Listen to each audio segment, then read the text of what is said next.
Last year at World's Strongest Man, I ended up getting my first podium and I came third, which was so far one of the best accomplishments in my career, competition-wise. The best placing in a large show, world level show. That's a very stacked field too. Very stacked. That every single half a point was hard fought. So at this year at World's Strongest Man in May, I completely tore the proximal tendon off my shoulder from my bicep. Oof.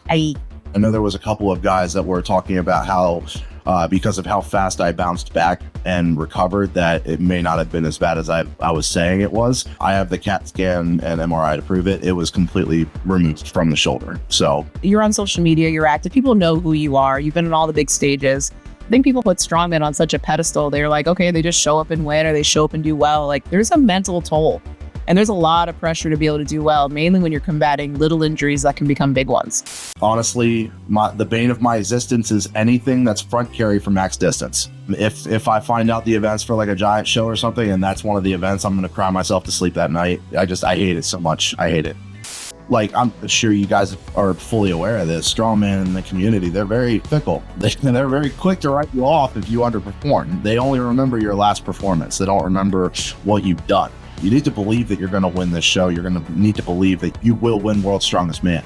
You need to have complete confidence and faith in all of your training and your coach and all of the people that are behind you and pushing you to be the absolute best. You need to take all of that into account to win these bigger shows. Do I really have to do cardio? No. How do we know if I'm overtraining now? Ready? Should I cut weight in competition?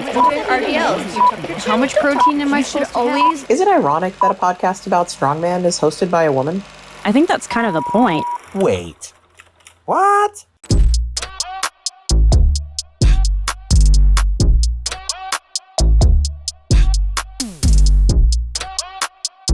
And welcome back to Lift and Load, guys. This week, I was about to be really cheesy. I want to say we went to the prehistoric period to find our talent. And so that, I'm going to hang on to that. So we went Jurassic on this, and we brought the T-Rex himself, Evan Singleton. Evan, thank you so much, man, for joining today. Thank you very much for having me. I would like to know real quick though, what prompted the, because I know you were into some WWE, WWF wrestling before. Yep. What prompted was that pre-post? Was that like you were gonna be like the thing? What's that? I gotta know, what's that about? I'd want to know that. Yeah. Well, the character, the name, everything like that, it was actually kind of bestowed on me because this was a tattoo that I wanted. I have it on both my hands. It was a tattoo that I wanted ever since I was like 15. And I never pulled the trigger on it. And you know how it is with tattoos. You think, oh, this would look really cool right here. And then maybe like a month later, you're like, oh, that's stupid. I'll think of something else and somewhere else to put that. Yeah. Yep. Or cover it up. Yep. I feel that. But this idea, it stayed the same for years. And I finally, when I was 25 and I was getting ready for my first strongman competition, 2 months before the strongman competition, North Carolina's Strongest Man, 2018, I just decided to pull the trigger and actually get it done. And when I showed up to the competition and after I started winning, like about halfway through the show, people started calling me T-Rex. And that's how I got my nickname. And I've been running with it ever since. Turned into my entire brand. I like it. It's good. It's cool. It's cool looking. That's awesome. Like, were you a dino kid? Oh, God, were you a nerd about dinosaurs? I still am. Okay. I have my guest room actually is just full of Jurassic Park toys and memorabilia and posters, stuff like that. I'm a big What's in nerd. Evan's hidden room? Dinosaurs. That's the only thing I cared about. If there's a hidden room, I better see like T-Rex figurines in there because that's pretty dope. It's okay. Yeah. Yours has been a cool career to watch. It really has been. And so we have a mutual friend, and I have to say the way that this podcast came to be was actually really awesome. So Kate was on the podcast. We had her for the Ivy League, which was an episode last season. Strong IB. Yeah. Everybody hit her up. Please do. She is a sponsor of the show, actually. Yeah. And she's a total rock star. And we started talking probably early this year, and she was talking about like different athletes. And I was like, hey, you should come on. She had an amazing episode. We've gotten really good feedback on it. Alan has personally been saved by her IVs. And I knew that she worked with you. Mm-hmm. And so we talked a little bit about how that happened. And it was really her way of describing it. Catch me on this. She said she basically adopted you at a show. She was like, you're mine now, and I'm going to make sure this goes well. And so, but then I get a DM in the Lift and Low, which, by the way, anyone listening, if you have anyone that you think should be on the show, always shooting the DMs, and Billy reaches out, who you do jujitsu with. And he's like, hey, I'm trying to get Evan onto some different podcasts. I've heard about you. And he's friends with John Banks, Okay. who was also on last season. And so it wasn't even a Kate connection. And so it makes me realize how small Strongman really is sometimes. Good community. It's been really, really cool. But I said this earlier, you've had a year. Okay. Tell me about how it's been, because you were at World's Strongest Man. Things happened. Talk to us a little bit about how that went for you. So last year at World's Strongest Man, I ended up getting my first podium, and I came third, which was so far one of the best accomplishments in my career, competition-wise. The best placing in a large show, world level show. Felt great. And You did awesome. Congrats on that. Thank you. And then That's a very stacked field too. Very stacked. every single Monsters. every single half a point was hard fought. Yeah. But after World's Strongest Man, I had kind of a stream of bad luck where every single competition I was either distracted and unfocused due to just personal stuff going on, personal issues going on, or I was picking up minor injuries that would essentially destroy any chance of me winning the competition or even getting on the podium. I haven't hit a podium since the Royal Albert Hall 2-3 weeks ago. So it's been a really rough year, and the Royal Albert Hall was exactly what I needed, because it was starting push, to give get you a little me push. mentally a little bit, to be honest. You're on social media, you're active. People know who you are. You've been on all the big stages. I think people put Strongman on such a pedestal. They're like, okay, they just show up and win, or they show up and do well. Like, there's a mental toll, and there's a lot of pressure to be able to do well, mainly when you're combating little injuries that can become big ones. And so that's hard. I mean, you've seen that even more than I have. I mean, you've been. Did you fully tear your bicep, or was it partial? Yeah. So at this year at World's Strongest Man in May, I completely tore the proximal tendon off my shoulder from my bicep. So I got the MRI and CAT scan. I know there was a couple of guys that were talking about how, because of how fast I bounced back and recovered, that it may not have been as bad as I was saying it was. I have the CAT scan and MRI to prove it. It was completely removed from the shoulder. So it was bad. Yikes. It was bad. Did you have it was surgery? bad. You had surgery on that as well? I did not. I did. Okay. I decided not to go the surgery route because when I was at World's Strongest Man and I was talking to a lot of the competitors, past and present, who have done that same injury, a lot of them were like, the best thing that you can do is to not get the surgery, let it heal on its own, and just do the rehab and focus on the rehab, get a bunch of peptides into it to really help speed up recovery. That's the best thing for me to do, because if I was going to go the surgery route, I would have been out for 8 to 10 months, and I would have had to completely rebuild all the strength in my left shoulder. You tore your bicep, didn't you? Yeah. Yeah. Dumbbell at the amateur Arnold. Oh no. Oh, for the clean, it tore right off. Yeah, that's how I got my first bicep tear. Yep. I got one of those. I did that in 2020. What do they say? You're not a true strongman until you tear your bicep, right? Yeah. I would like to not do that. Yeah. Well, don't recommend We're it. like, I don't know, we got a little close this year. Got a little dicey for a minute, but Yeah, I don't recommend it. yes. What are the next few months? How's it feeling? Would you say you're 100% again? I mean, you just won. Yep. So I would say that I'm back to full health and fully recovered, because competing at the Royal Albert Hall, there was a lot of bicep heavy events and I had zero pain. I was limited, absolutely, like, not at all. I wasn't limited at all, and I felt great. I ended up winning the competition. And the exact moment that I knew that I was going to be competitive in the competition and I knew that I was back to full health was during the second event. And I took the full strain of the Hercules hold and I held it for about 10 seconds. I felt no pain. I felt no pressure or pulling, nothing. And that's about 10 seconds into it. That's when I knew that this competition was mine and I was back to full health, and I was here to fight.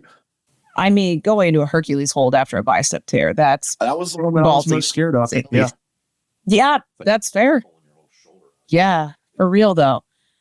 So what do the next comps look like for you? You taking some time to keep healing? Are you ready training? I mean, we talked about this before the show started. You've been busting your ass training in 100-degree Tennessee heat right now. So there's something. Yeah. It hasn't been very forgiving training because, like you said, the past month, every single day of the week has been over 100 degrees.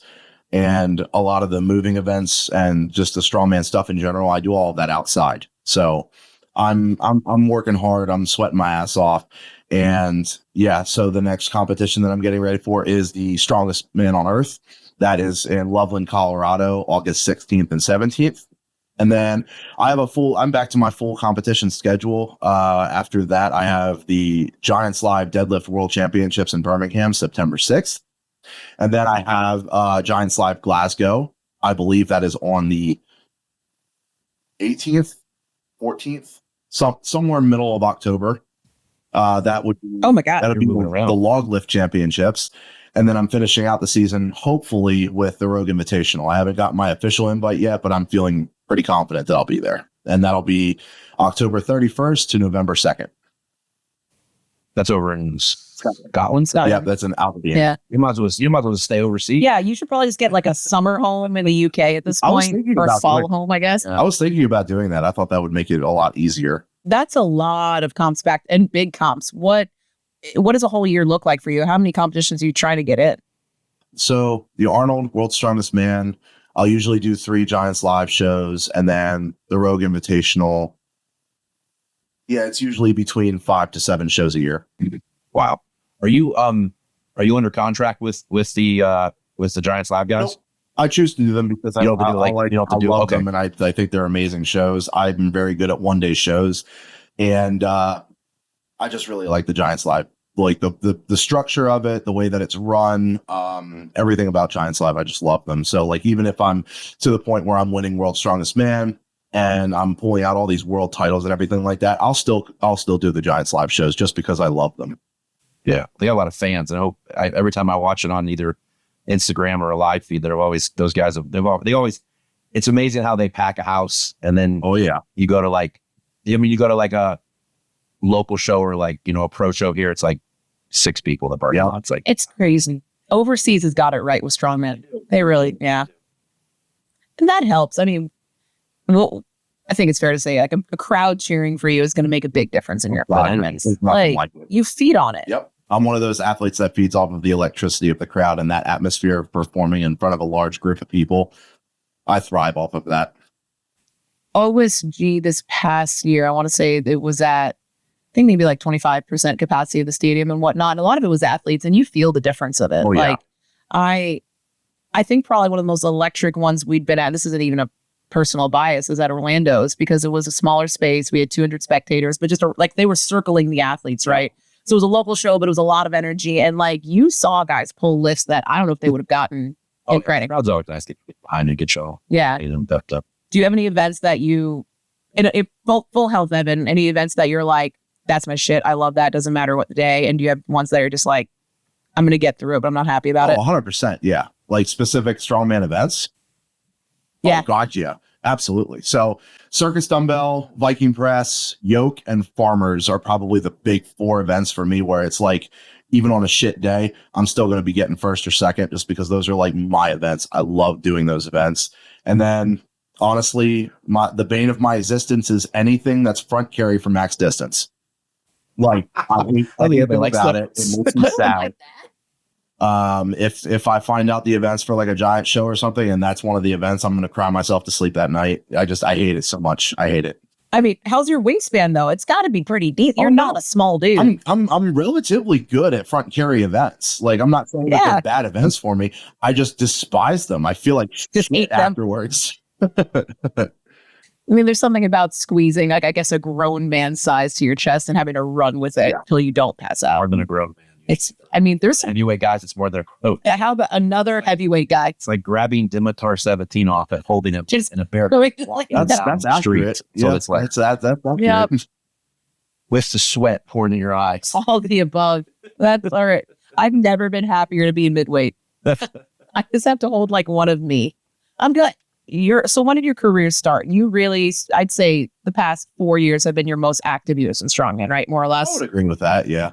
Because I've been doing it for about 7 years now. And that was when I really started picking up steam and I really started being a regular on the professional high level circuit. This is when people started considering me for potentially winning World's Strongest Man. I would agree with that about 3-4 years ago now. I remember when I saw you, I believe World's Strongest Man was at IMG that year at Anna Marie Island. Was Anna Marie? Is that where the right IMG? You'd know more than Braid, yeah. I remember you were I think you were part of the crew or helping. Yep. And I was like, who is that monster walking in like tight shorts, like tight shirt? I was like, who's this monster just walk? Because you were like, when you see people next to Thor, you know, because Thor's a big dude. Yeah. And like, you were just there with him. I'm like, oh my God, I'm like, who is this dude? And that's when I first saw you. I was like, why isn't he competing right now? Like, yeah, guy's a giant. That was, Like, he should be that out was there. World's Strongest Man in 2019 in Bradenton, Florida. I was an hot. alternate I was hot there and too. an equipment tester. And, Okay. Because I was like, who's monster? well, after the show starts and they do the first event, the alternate is no longer needed, because even if somebody does get hurt, like, that's the beginning of the competition, so there's no more swap-ins. So I was just literally just twirling my thumbs looking for something to do, and that was my first year at World's Strongest Man and trying to make a good impression and everything. I went up to Darren Sadler and Colin Bryce and I was like, hey, like, I'm here and all the equipment is tested. You don't need me as an alternate anymore. Is there anything else that I can do, like, just to help out? And they ended up getting me a referee shirt and a stopwatch, and I was a backup timer for the rest of the show. So that was fun. That's cool. Hey, got a good view. You got the better view than we all did. We couldn't see a damn thing. Okay. How did you even get into the sport? Because you talked about it. You dabbled in some WWE stuff for a minute, but like, did a dude your size, it makes sense that you found Strongman, or it found you. But I would definitely say, like, honestly, that Strongman found me just based on the course of action that I went through. So after I graduated high school, I was an accomplished amateur wrestler. After I graduated high school, I was offered a contract to wrestle for WWE, and I ended up getting hurt. So and it was one of those injuries that I couldn't go back to wrestling afterwards. So after I got hurt and I got out of it, I tried bodybuilding, and I did one show, got up on stage. Bodybuilding, Strongman pipeline, I'm telling you. So I tried bodybuilding. I did one show in New York, and after the show was done, I was like, okay, I tried bodybuilding. Now, in my mind, it was powerlifting and strongman. Those were the only two that were left. And then I'm going to try all three, and then whichever one I enjoy the most is the one that I'm going to focus on. So in my mind, powerlifting was easier than strongman because it's just three things. So that was where I was initially going to start, was just powerlifting. And I ended up in Lancaster, Pennsylvania, where I was born and raised and where I was living at the time. I found a powerlifting and strongman strength and conditioning gym, McMillan's Training Systems. And then I went into there. I had a tour of the gym. And then while I was in there, there was a guy that was doing log. And I asked him a couple questions because I didn't grow up with strongman. I found strongman when I was already like an adult. So I didn't know a whole lot about it. And I ended up asking him some questions in between his sets. And he offered, like, hey, do you want to jump in and try this? And I can give you a couple pointers. Sure, absolutely. Why not? I'm a gym rat, so I always have my gym bag in my car. So I just went out and got my gym bag, brought it back in, and I tried log. I ended up hitting like 300 pounds the first time I tried a log. That was awesome. Oh, nice. And then everyone there in the gym went, I'm retiring. Like right now. Yep. And then after I did that and we finished the workout, he was like, well, you want to come with me? You want to come in and train tomorrow? I'm doing some farmers and some other events. And I was like, hell yeah, absolutely. And I did that consistently for about 2 weeks, a week and a half, 2 weeks. And I was like, yeah, I want to do this. This is fun. I'm having a good time training. This is a great time. And so, yeah, that's pretty much all she wrote. And then I ended up signing up for North Carolina Strongest Man 2018 because back then it was a Platinum Plus, back when we still did that. And the winner of the open category got invited to Giants Live North America, and I ended up winning. And my second show ever was Giants Live. So and Alan's heard me say this, and I've worked. So my background, I've got mixed martial arts, jiu-jitsu, etc. And so I've worked, and one of my clients is a wrestler, a really good friend, a trading partner, Tom. He's a wrestler. If you were a wrestler, I'm convinced you can be one of the best athletes at anything you go to. Well, wrestler. Whatever you go to, I mean, the explosiveness, the grit, the ability to operate under pain is something that not a lot of people understand. And wrestling is all just, you're using people look at it and you're like, oh, it's just two dudes trying to move each other. Like, you're using every fiber of you can just to move this person. And it's nuts. I mean, Jason, one of my brand new novice, one of my clients, he was like, and he's in his 40s. He's like, I wrestled in high school and I was pretty good. And I had this dude pick up a sandbag and it goes, yeet, just launched it. And that was just instinct. And so I was like, all right, this can be good. And it's crazy. So it doesn't surprise me at all that you transferred so well into whatever sport you want to do. I'm completely convinced that wrestling is the hardest sport on the world. Like, I will die on that hill. I think it's harder than any other sport. I really do. I agree. Do you still do jiu-jitsu and stuff? Or are you still rolling? As of right now, I took a little bit of a step back just to focus on the strongman thing, because after World's Strongest Man and the bicep thing happened, I was like, I'm going to kind of limit any kind of liability towards potentially getting hurt again. And I'm just going to put all my focus into strongman, because at the end of the day, I do jujitsu for fun. I like rolling around, and I think it's a great skill to have. It's good for conditioning, flexibility. The list goes on and on and on. But at the end of the day, strongman is what pays my bills. So I want to be the best at strongman. And then I already talked to Billy, and I talked to Sean Hammond, the guy who owns the gym that I train at. And I was like, once the off season comes back and I do my last competition for the year, I'm going to be back in here 3 to 4 times a week. Like, I just love it. I think I rolled like 2 or 3 times when I was prepping for my last comp, and you were like, can you not, please? So it opens up for injury. It does. Yeah. Like, what I mean, mainly with the bicep, like and I'm convinced with the jiu-jitsu, it's, you could be the safest person in the world, but if your partner's not safe, they're done. You're fucked. Yep. Like, people can be rolling, and sometimes it's an accident. Like, your arm's caught somewhere it shouldn't be, and they're rolling, and it's something that you do open yourself up to. So it makes sense. Yeah.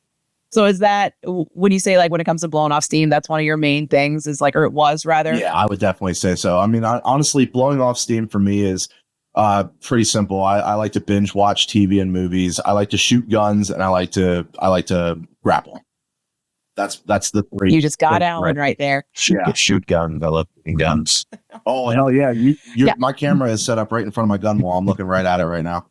Going back to a little strongman stuff. You kind of went the different route of most, like, strongman athletes. You know, mostly go to like a Fed, Strongman Corp, USS, like that.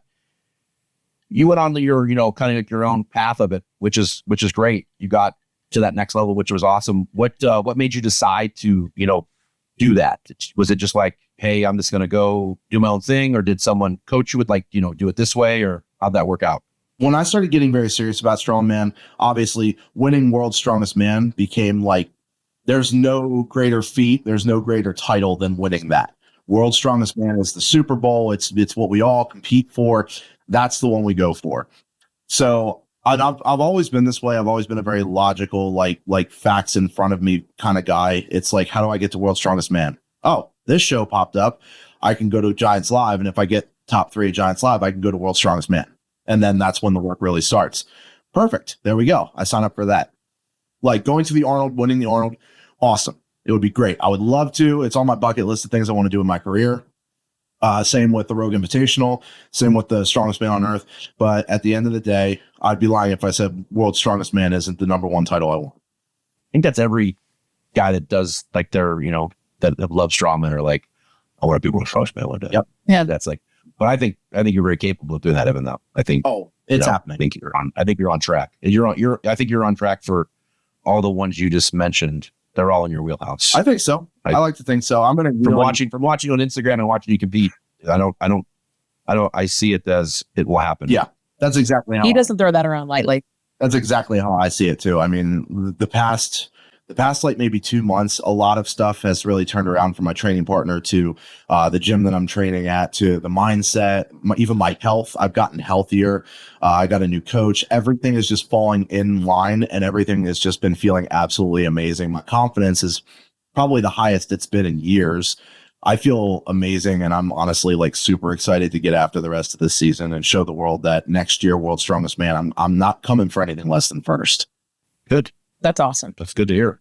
And I'm glad you mentioned confidence. Because again, people put these strong men on the pedestal. We assume that you guys walk around guns blazing all the time, feeling like you're going to win the world.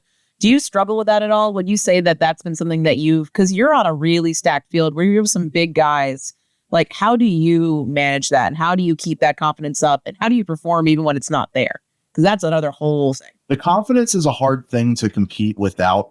I'm a very firm believer, and a lot of this I get from Kazmaier, actually, is you need to manifest it, you need to believe it, and then you're going to go out and you're going to do it. You need to believe that you're going to win this show. You're going to need to believe that you win that you will win World's Strongest Man.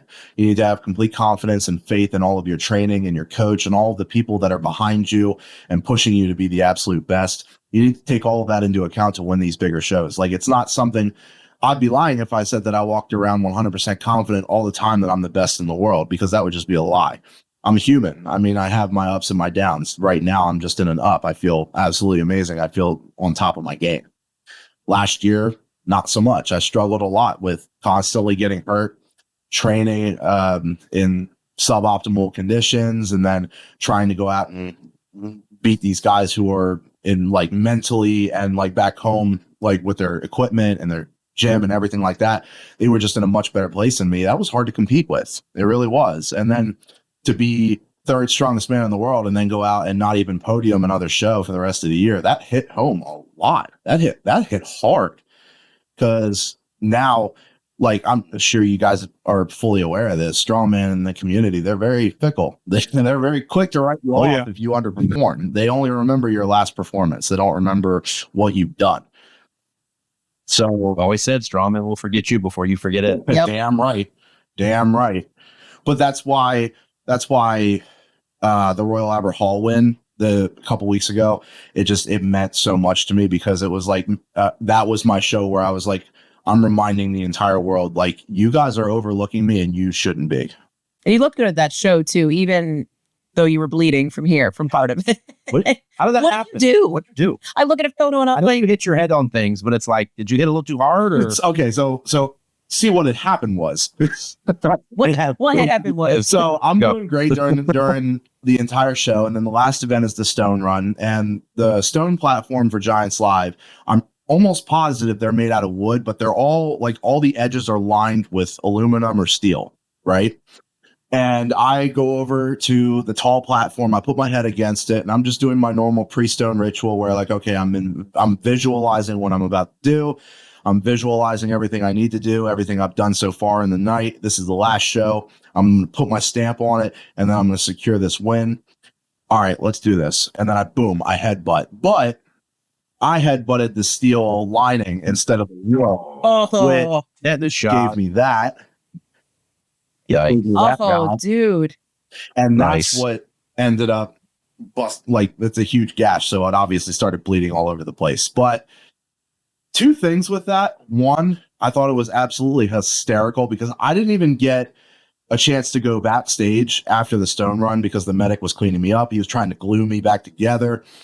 And then I found out I won, so I immediately had to go straight into the award ceremony. By the time that I got backstage, there was already rumors online that I had blood capsules in my headband. Oh my God. Yeah, no, like seriously. old school wrestlers. This was before I even got backstage. These rumors started online. So I had blood capsules in my headband to make it look dramatic. Oh, and then this one. Oh, he used to be a pro wrestler, so he probably did what the pro wrestlers did. He probably hid a razor blade in his tape. Oh, the little nicks. And I bladed myself to make it more dramatic. Yeah. Why would you do it there? I'm just like, we're really talking about for the show. Like, come on. Look at my hands. Yeah, guys, I'm going to grab a razor blade. Yeah, like I'll do, like, I like to be the entertaining guy. I like to put on a good show for everyone watching back home. I like to give people a reason to tune in, buy tickets, and come watch us live, all of that. That's a bit much even for me. Like, I'm not going to blade myself. That's extra. That's too much. That is too much. And it was just funny to me at that point. It was just, I didn't care. I had my gold trophy, so I was happy. Yeah. Oh, the internet's chaotic. It really is. Sure is. That's another thing that I do for my mental health is I stay off of the internet as much as possible. My social media, I'll post a training video, I'll post a picture, whatever. I'll post the thing, and then I just won't go back on it. Nope. Smart. Nope. Staying away from the comment section. I'm staying away from prediction videos on YouTube. I stay away from all that shit. What did you think of Thor's deadlift? Was awesome. I mean, genuinely, I don't see how he's not going to get 5'10" at the deadlift champ. I really don't. Yeah. I liked the comments. People were like, he didn't lock it out. I'm like, well, he stood straight up with the guys. He was locked out. He got a down call. Yep. You're never going to make everybody happy. Yeah. Well, and it is, at the end of the day, it is strongman, right? And so a lot of people that are like, oh, it didn't count, were probably powerlifting backgrounds. Like, it's a different sport. And it's we can get away with a little bit more. But it was a clean deadlift. Yeah, it really was. Yeah. I would like whoever's saying that it didn't count to go do it, and then they can say something. Well, the people that don't count, they sit on their couch all day. Exactly. Yeah. They can deadlift They've got fucking 105. Dorito dust all over their giant gut going, well, that didn't count. Ugh. Same ones with like fight sports. They'll watch it. They're like, oh, that guy looks like crap today. And they're just drinking beer. So you said, which one was it? September one? Is that the log event for That's you? the deadlift champs. The log is Glasgow in October. Got it. So are you going for PRs in both of these? Yes. Yeah. What are we looking at numbers wise? The strongest man on earth has a max log, so I'm interested to see that. I think that everything goes right day of, and I'm feeling good and everything like that. I'm confident I can hit around 465, 470. And then the log lift championships, I'll have a little bit more prep. I'll have a little bit more prep time to get ready for that. So same ballpark, maybe even a little bit heavier. Who knows? Between the two, because I remember earlier you talking about your favorite events. You didn't mention deadlift and you didn't mention really log. So how are you feeling all? I like doing both. I'm a big fan of 1 rep max deadlift. I think deadlift for reps takes my soul a little bit too much for me to like it. I have other events that I prefer because I place better at them and I feel better after I do them. Like, let's be realistic here. A 1 rep max deadlift event, that takes a lot out of you. And it's usually at the beginning of the show. So you're starting the rest of it. I'll never do an event where I'm just doing one event. I always do the whole show. So I look at things like, all right, well, I had a max deadlift, but then I got 4 or 5 other events afterwards. So I have to take that into account too. You have to conserve your energy. What are the total events at the Shaw? 8. 8 events. Which are they doing that chest, the standing chest press again? Yeah, we're doing the standing chest press again. Before we kind of wrap things up, one thing I always like to ask people that are so accomplished in their career in general is, for anyone listening that's like, holy, like I want to get there, but there's no way I can do it. There's no, like, what would you say to the Evan of like 12 years ago? That's like, I think I'm built for this. I want to get there. Like, what advice would you have? Jump into it. I mean, you can train in your gym. You can have specialty equipment. You can have a really good coach. You can have all of that, but nothing compares and nothing replicates like having the experience of actually doing it. It's completely different. And I always say that the most valuable thing in your arsenal is experience. Yep. Yeah. Just get out there and start competing. You can never go wrong. And even if you come in last place, you're going to take away a lot of information that's very, very valuable. I can't thank you enough for coming on today. And yeah, thank you. I know you're busy. Yeah. Thank you And for good luck having me. training. Good luck in all of your events. We are going to do a follow-up to this, and it's going to be on a shooting range. I'm calling it now. It's going to happen. Anytime. Funny enough, I've only had one other episode that I did it on the go, and it was Kate's. So we've proved it can work. And so it'll be good. Thank you again so much. And to everyone listening at home, even though he might not check his social media all the time, highly recommend following Evan. He puts out great stuff. And we'll be watching this year. It's going to be good, man. Good luck to all your events, man. You're going to do great. Thank you very much for having me, guys. I appreciate you.